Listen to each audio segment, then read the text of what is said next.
مرا خلیدم تو را بالای زمین خسندی دایما در بسیار بود به ما یو کتیم تو دیگه بدی دت نمیافتی درد غم تو دخوی شیرینی و ما با یاد دادم بدمش دکدن در بدزد یا بیت و سحر ما در رولی نرکمان عشقی تو ما در دوزه تیرت خطا زدی نکی مشیدم در من اوزا خیلی شید که اهدیه یسان کن زندگی ممشوم شید کتیت داشتک منو حسنی تو غم شد نویس نکی مخل نشنانو.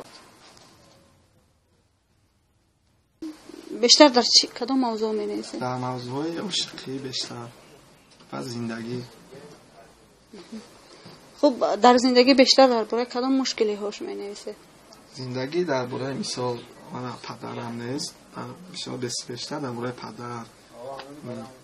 مشکلی مادر زندگی هم. رفیقاتون هستن که مثلا شما در فرمایش میتین که مثلا امی پرابلم ما را گریب نویس کنید؟ بیشتر هستیم. وقتی که ما در همین ساحه قدم زدم مثلا ما را اگه کس نگفتی نکن نرا به همین ساحه 5-6 سال میشه ما در همین ساحه از جوانایی که میبین یکم بار دویم بار ما هم خلیل ما اول میگم شما مثلا در کار نیست همه چیز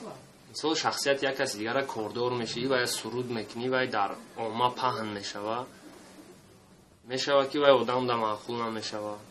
یا برای روزی بدگی تمام بسیار هستم میبویم با جوخچان تایور کردگی با پریپرشا خوندن در کار بعد با من مراجعت میکنم کی من خونم پریپرشا